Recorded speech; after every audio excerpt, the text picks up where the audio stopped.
Ni agashya kadasanzwe kwa Cyomorovete TV, noneho twaje kubereka indwara zitandukanye zifata ubworozi bw'ingurube, ku buryo hari n'ubwo wasangaga wibaniranaga nazo wowe ntubimenye. Twaje rero kugufasha kumenya uburyo uzazihashya, uburyo uzazirwanya, kandi unasobanukirwe izo arizo, kugira ngo utazongera guhura n'ibihombo bizongera kuboneka mu bworozi bwawe. Wowe gusa komeza udukurikirane ukanda subscribe, share ndetse na comment. Ni karibu. Mu ijuru hari Imana itanga ibyishimo. Uyu munsi rero mbere yuko ntangira mbabwira agashya kadasanzwe mbazaniye, mbere na mbere ndabutsa yuko serivisi zitandukanye zo mu bworozi ubwo aribwo bwose tuzikora, yaba ari amatungo arwaye, yaba ari ukuyakingira, yaba ari ubujyanama, yaba ari amahugurwa. Ibyo byose turabitanga kandi ku giciro gito cyane. Mpamagara kuri 078850 84 kandi mbibutsa mushobora kuba mutekereza ngo ni amatungo wenda yororwa gusa, ariko imbwa nazo ndazibakingirira ku buryo mutandukana burundu n'ibihombo byo guhora mugira mute, byo guhora murwaza imbwa bikabahenda, ko murabizi ukuntu kuvuza imbwa bihenze. Si ibyo, n'amapusi turayakingira kandi tukayakorera iby'ibanze byatuma utongera kubona ayo matungo nayo yo mu rugo, abana n'abantu atarwaragurika. Si ibyo gusa kandi cyangwa ubworozi bwanyu bwabona ubwishingizi, wowe mpamagara mushyire mu bwishingizi bwiza bwizewe kandi budateza ibihombo. So rero bakunzi ba Cyomorovete TV, nishimiye kubona mumamagara ngo nze mbaye serivisi nziza, kuko gutanga serivisi nziza bindi mu maraso. Bakunzi ba Cyomorovete TV, kuri uyu munsi mbazaniye agashya kadasanzwe ntigeze mbabwira, ariko benshi mwajyaga mubinsaba. Hari abambwira ati Vete rwose pe utwigisha ibintu byinshi byiza, ariko hari ikintu utaravugaho. Ndababaza ntikiye, nsanga arimo kumbaza ngo kubera iki ntarabigisha ku ndwara zigaragara ku bworozi bw'ingurube, ngo kandi ingurube iyo zirwaye zirazara bikabateza ibihombi bikomeye cyane. Ndababwira noke muhumure, video ndi hafi kuyikora yo kubabwira ku ndwara zikunze gufata cyangwa zifata ubworozi bw'ingurube, mbigisha n'uburyo mugomba kuzirindamo. Turi kumwe. So rero nihutishije bakunzi bacu, uyu munsi tugiye kureba ku ndwara yitwa uruheri cyangwa se ubuheri bw'ingurube. Mbibutsa ko iyi ndwara n'abantu barayirwara, rero mumenye ngo n'ingurube irayigira. Iyi ndwara rero yanduza cyane kandi ifata amatungo yose, nta na rimwe isigaje, ndetse n'abantu barayirwara nk'uko nahoze mbibabwira. Nubwo iyo ndwara ubwayo idakanganye, ntibura gutera igihombo kigaragara mu bworozi bwa nyirabwo. So rero bakunzi bacu, menya ngo ubu buheri buterwa n'iki. Ni ukuvuga ngo hari agakoko gato bita agasodondwe, cyangwa se mu ndimi z'amahanga kari mu bwoko bwa sarcopte. So rero bakunzi bacu, ni ukuvuga ngo ako gakoko kaba ari akantu kazinya, kaba kangana n'igice cya milimetero. Ntabwo ukunda kukabona kuko kariya kagaragara cyane cyane ukoresheje microscope, nibwo ako gakoko ushobora kuba wakabona. Ni ukuvuga ngo rero ako gakoko gacukura utwobo mu ruhu rw'ingurube, akaba ari natwo kabamo. Si ibyo gusa kandi, ibimenyetso by'uruheri ni uburyaryati. Hano uzasanga ingurube yikuba cyane ku biti, cyangwa se ugasanga yikuba ku bibambasi, irishima mu buryo bwose bushoboka. Si ibyo gusa kandi, uruhu rurashishuka, uretse no gushishuka ruratukura cyane. Kandi bakunzi banjye, uretse n'ibyo, ahagana ku ijosi uba usanga urutugu rwarabyimbye. Ahagana ku ijosi usanga, cyangwa se no ku rutugu usanga harabyimbye cyane. Kandi ikindi, ku ruhu hazaho umwera, cyangwa ugasanga uruhu rw'ingurube ruravuvuka.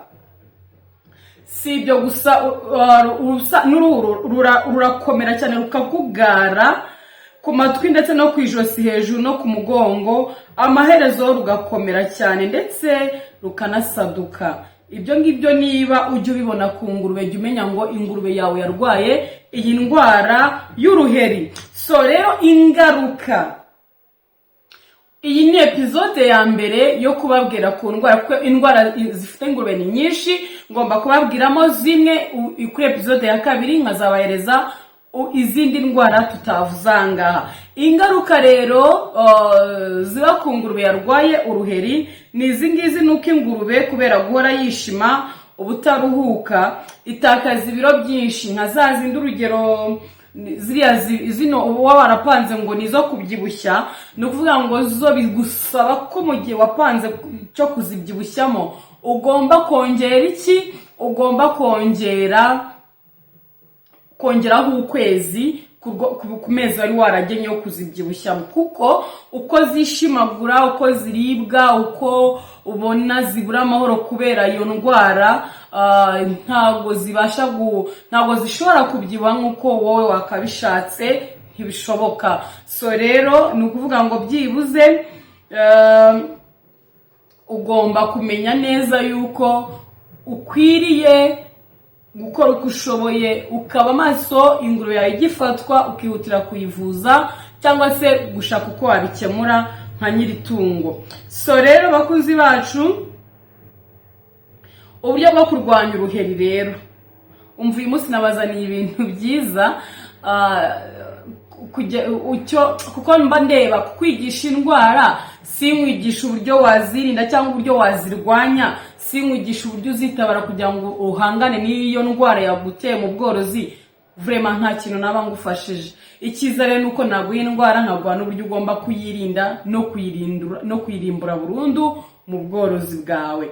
So rero bakuzi bacyomoro Vet TV, uburyo bwo kurwanya iyi ndwara y'uruheri: ingurube zishyirwa mu biraro byegeranye, ni ukuvuga ngo za ngurube uko zirwaye uzikura mu zindi ukazishyira hamwe. Ni ukuvuga ngo niba ari ranje y'ibiraro, uvuga ati iki gice cy'ibi biraro kigomba kujyamo ingurube zigize zite zirwaye. Wamara kuzishyira hamwe rero, ubwo nubwo ngo wazikuye muri bya biraro zari zirimo zirwaye, none ugiye wazimuriye handi mu kindi kiraro, ubwo n'uburyo bwo kugira ngo ubone uko uza kwita kuri bya biraro zikuyemo mu gihe hatarasubiramo inzima, cyangwa se izo zakize mu gihe zitaragarukamo. So rero ikintu ukora nuko ibyo biraro byakuyemo ingurube ubikorera isuku ihagije, ukabikuba neza n'amazi meza ndetse n'isabune nziza amplisi inahumura. Warangiza ugateramo umuti wica udukoko, igipimo cy'umuti ukaba ubizi neza yuko ugomba kucyubahiriza. Icyo ni icya mbere. Icya kabiri rero, hari n'ubwo ushobora gukoresha mu miti, hari n'ubwo ushobora mu miti yo guteramo, n'ubwo ushobora gukoresha derimetrine, cyangwa se ukaba wakoresha piletrine, cyangwa se cyangwa iyo miti ibiri uyibuze ushobora gukoresha deritoxi cyangwa deritanex cyangwa se perimepaye. Perimepaye murayizi, abantu benshi barayikoresha. Kandi iyi miti iterwa mu gitondo, ukayitera mu biraro ahantu hose, haba mu mbaho, haba munsi y'imbaho, hejuru y'imbaho, ku mpande z'imbaho, mbega impande zose z'imbaho ukaziteramo imiti, ndetse hasi no hejuru ku mabati ukawatera iyo miti.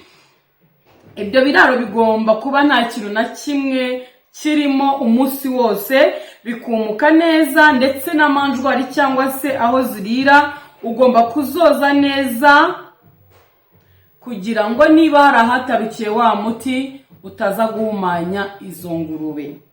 Icyo ni icya kabiri. Icya gatatu, ibyarire cyangwa se aho ziryama, za zindi zaryamyemo zirwaye, ugomba gukuramo cya cyarire ahubwo ukagitwika. Turi kumwe?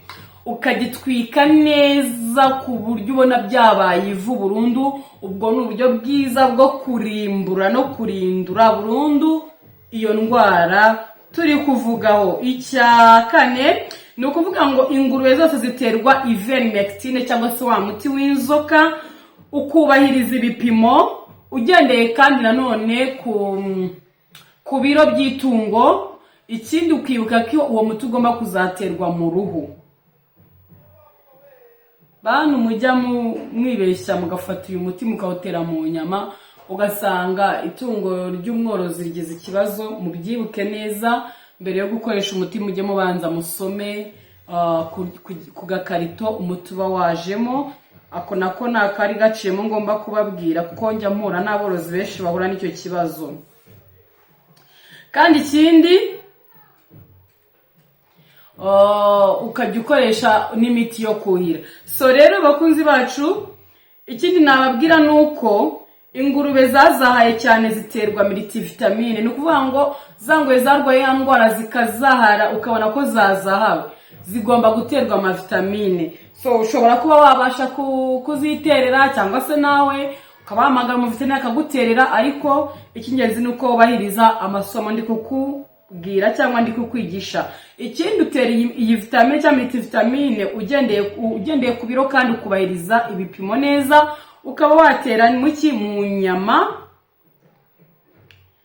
Kandi buri ngurube imajije guterwa iyo miti yose mvuze ishyirwa muri bya biraro wasukuye neza, asigaye ukazikurikirana ziri muri bya biraro wakoreye amasuku. Ikindi nuko ibiraro bimaze gukurwamo ingurube nabyo bisukurwa nk'ibya mbere. Ni ukuvuga ngo wakwiye ingurube zirarwaye zikuye mu kiraro cyazo zishyize mu kindi kugira ngo ubashe gusukura ikiraro zari zirimo.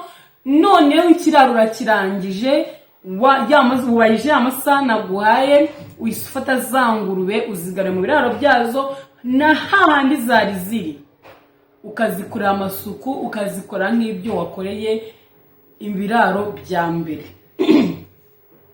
Kandi mukabyubahiriza neza nk'uko nabivuze, ukirinda gukora ibyo ntakubwiye, kuko abantu benshi hari abantu bagerageza kubera ko bakundi baba bakeneye kwiga ngo bihuta badashaka kumva amasomo yose ngo arangire, ugasanga ibintu abyumvisha igice, akoze ibijyanye n'ibyo yumvishe akabura umusaruro, ugasanga ari gusobanuza kandi mu by'ukuri ari we wakoze ayo makosa.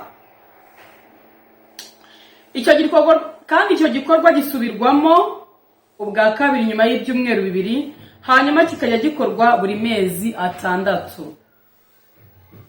Turi kumwe? Ikindi ubundi hagati aho ni ukuvuga ngo nyuma y'amezi 4 ingurube ziterwe gusa ivermectine cyangwa se zuhirwe na derimetrine. Derimetrine tayibonye kuresha perimepaye. Iyo miti murayizi, abatayizi mujya ku mafarumasi atandukanye bakayibereka. Wopfa kuba wakurikiye neza umuti wo wawandika no ku ruhande. Ubundi iyo inyaga zivuwe mbere yuko ihaka cyangwa se ibyara, abana ntibandura bakivuka nk'uko bikunda kuboneka. Hari ukuntu inyaga zihaka ugasangira bya ubwana bwose bushize byipfira, ariko iyo wabimenye inyaga zukayitera imiti mbere yuko ihaka, yabinaka nabwo ukayitera imiti, nshuti yanjye ibyara abana beza bashyitse bakomeye batarwaragurika, badapfa kwanduzwa n'indwara zibonetse zarizo zose. So rero bakunzi bacu, ibi bintu nubyubahiriza iyi ndwara y'uruheri ntabwo izongera kuboneka mu biraro byawe. Uyu munsi ngiye kubabwira A na B, ubwo ni indwara ebyiri zonyine ngiye kubabwira. Ubutaha nzababwira ikindi gice cya kabiri cy'indwara z'ingurube ugomba kumenya ndetse ukamenya n'uburyo ugomba kuzirindamo. Hari rero indwara yitwa rouge. Rouge abantu benshi murayizi, hari abantu bamwe bavuga ngo yango rouge ingurube zirwara mu gihe cy'impeshyi, ngo rouge mbega buri muntu buri gace gatandukanye mu duce tugize igihugu abantu rouge bayivuga uko bashaka, uko babyumva bitewe nuko bayibona se cyangwa n'igihe izira. Ni ukuvuga ngo rouge ni indwara iterwa na bakteri yitwa Erysiperotrix cyangwa se insidiosa. Ni ukuvuga ngo ni indwara ifata andi matungo ndetse n'umuntu, ariko icyo gihe ubukana bukaba bworoheje. Iyo umuntu ari itungo ryarwaye iyo rouge nawe arayandura, ariko ubukana bwayo ku muntu buba bworoheje kuryo ushaka kubyibeshyaho ukagira ngo ni indi ndwara wowe warwaye kandi utazi yuko akabenzi kagukozeho.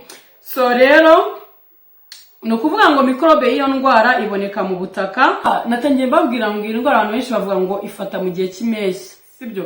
Kandi urumva ko birahabanye n'ibyo ndi kugira. Niba ari ahantu hahehereye cyangwa se ikaba yaboneka mu mazi, mu biribwa, umuntu arazigendana mu nkweto, muri bote zivanye mu biraro byanduye, iyo ndwara ishobora kuguma mu ngurube yatabwe mu gihe cy'amezi 9 yose.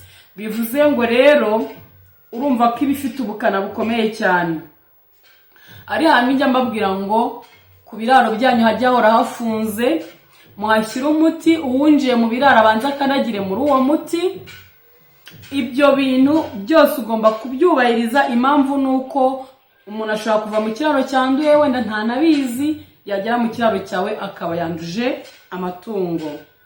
Iyi mikorobe rero ikwirakwizwa cyane n'udukoko tunyunyuza amaraso y'ingurube tubarirwa mu bwoko bw'uburondwe bwitwa aligazide. Hari uzasanga hari ingurube zikunda kugira uturondwe, kandi mubonye ino ndwara ubukoko buyikwirakwiza buba bumeze nk'uburondwe. Rero bisaba ngo mugerageze mwirinde, murinde amatungo yanyu. Beramo ingurube ikabana nayo ntigaragaza ibimenyetso, ahubwo ukazayibona nyuma igeze kuri rwa rwego rwo kuba yanapfa. Ariko iyo ndwara ikunze gufata ingurube ziri hejuru y'amezi 3. Ingurube ziri munsi y'amezi 3 ntabwo zifatwa n'iyo ndwara, ahubwo akenshi ni guhera ku ziri hejuru y'amezi 3. Ino ndwara ikunze kugaragara iyo ingurube yacitse intege cyangwa ihungabanijwe n'impamvu zitandukanye. Ibyo ni bimwe mu bimenyetso by'ingenzi by'ibanze bigomba kuzabikwereka. Niba byibuze hari ingurube, ukabona ingurube yacitse intege cyangwa se ihungabanijwe n'impamvu zitandukanye, wenda urugero ushobora kuba ihungabanijwe n'ubushyuhe bwinshi, like mu mpeshyi, indyo mbi, kuba wayigaburiye nabi se, cyangwa se urugendo mu gihe uyimukura mu biraro bimwe ijya ahandi kandi harimo urugendo rurerure. Ikindi kuba wayihaye urukingo cyangwa se ikaba yakoreshwa cyane mu gihe cyo kwimya. So bivuze icyo gihe iyi ndwara nibwo yigaragaza iyo hagize ikintu gihungabanya umubiri w'itungo. Ni ukuvuga rero ngo ibimenyetso by'indwara iyi twita rouge nuko uburyo bwa mbere ingurube igira umuriro mwinshi cyane kugeza kuri 42 degrees Celsius, inanirwa kurya, igatitira, yubika umutwe hasi, ubundi ikaranirwa kugenda, yikuruza ubundi yashaka kugenda ukabona iri kugenda yikuruza amatako. So iyi ngurube rero yo irwaye iyi ndwara yagaragaje ibimenyetso, ipfa hagati y'amasaha 12 na 28. Hari igihe ingurube ipfa umworozi atagize igihe cyo kubona n'ibimenyetso cyangwa se atabonye n'ikimenyetso na kimwe. Ubwo buryo bugaragara mu gihe cy'impeshyi cyane cyane. Niyo mpamvu usanga abantu bitwaza ngo indwara ngo ya rouge ngo iterwa ngo n'ubushyuhe ngo cyangwa ngo igihe cy'impeshyi ngo cyo gituma ngo habeho ubwo burwayi bwa rouge. No. Ahubwo uvuga ngo kubera ko ingurube ikunze kuzirana n'ubushyuhe, ihungabanywa n'ubushyuhe, rero ubwa bushyuhe bwo mu mpeshyi yo buje nibwo no bya bimenyetso by'iyo ndwara yari ifite muri yo nibwo bita bisakara bikagaragara hanze, ugahita ubibona muri ubwo buryo. Niyo mpamvu rero abantu benshi bavuga ngo mu mpeshyi ngo hakunda kuba iki cyorezo. Ibisanzwe cyifitemo. Uburyo bwa kabiri, ingurube igaragaza ibimenyetso byo kuba ifite umuriro mwinshi n'ibimenyetso bitukura ku mubiri, ugasanga wenda amatwi yatukuye cyangwa imbere ku matako hatukuye, kunda no ku mubiri ndetse n'ibindi bice ukabona byatukuye, ukagira ngo ni nk'amaraso yagiye yirekamo ukuntu. Uzarebe bagukubise umuntu agukubise nk'urushya ku gice kimwe cy'umubiri kuri ubu tubona gihishije, cyangwa se wari wiziritse cyane kwiyambura, ubona ukuntu uruhu ruba rwatukuye. So rero nibyo ngibyo biranga nubona ingurube yawe yatukuye muri ubwo buryo, ujye umenya ngo nshobora kuba narinjiriwe na rouge simbimenye. Kandi ikindi, hazaho n'ibizinga by'amaraso n'ibintu byigaragaza. Ikindi, uruhu ruratukura cyane, ingurube iracumbagira, iratitira, inanirwa kurya, iyo itavuwe vuba irapfa nyuma y'iminsi 2 cyangwa 4 utayivuye neza. Rero bakunzi bacu, uburyo bwa gatatu ni ukuvuga ngo ishobora kuzikibera akaramata mu mubiri wayo.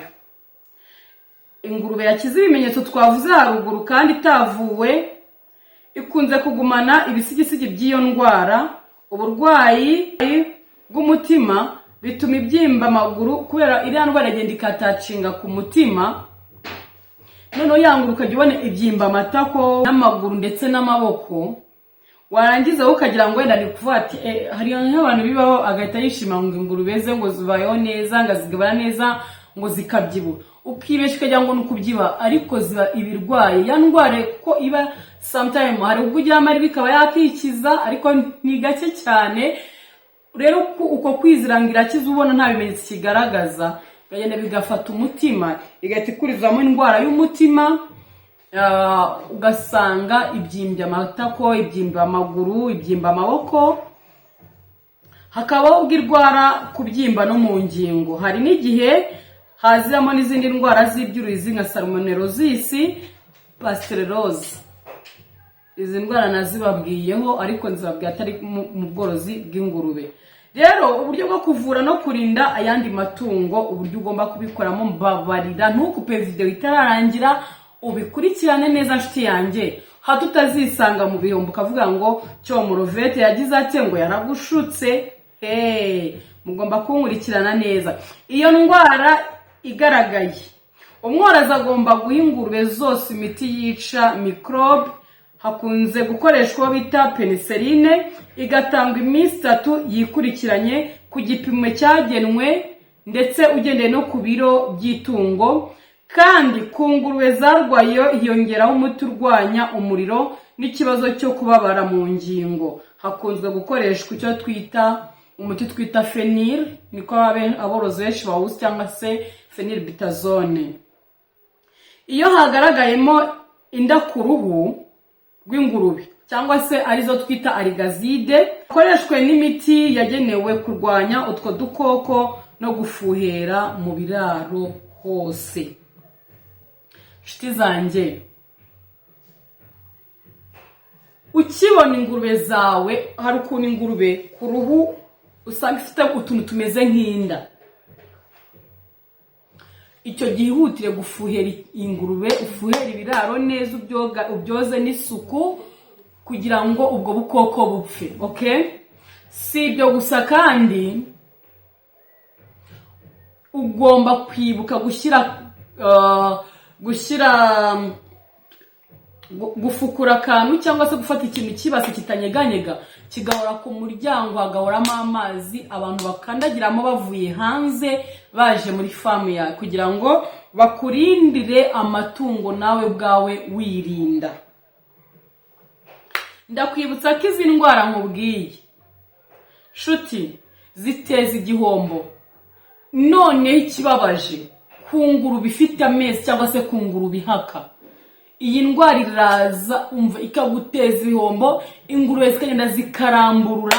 Ngaho ibibazo ufite nk'ingurube 10 zihaka zigafatwa n'iyi ndwara, nawe tekereza kuramburuza izo ngurube zose. So rero bakunzi ba Cyomurovete TV, turabasaba tubinginga ngo mujye mukurikirana amasomo tubahereza. Niba ukeneye kunguka, niba ukeneye kuva ku rwego rimwe mu bworozi bwawe ukajya ku rundi rwego, ndacyakwibutsa ngo ongera ukande, niba ari ubwa mbere mwikenye kanda subscribe, kandi ujye ukora share kugira ngo n'abandi borozi cyane bashaka kubukora babashe kumenya ubu bumenyi.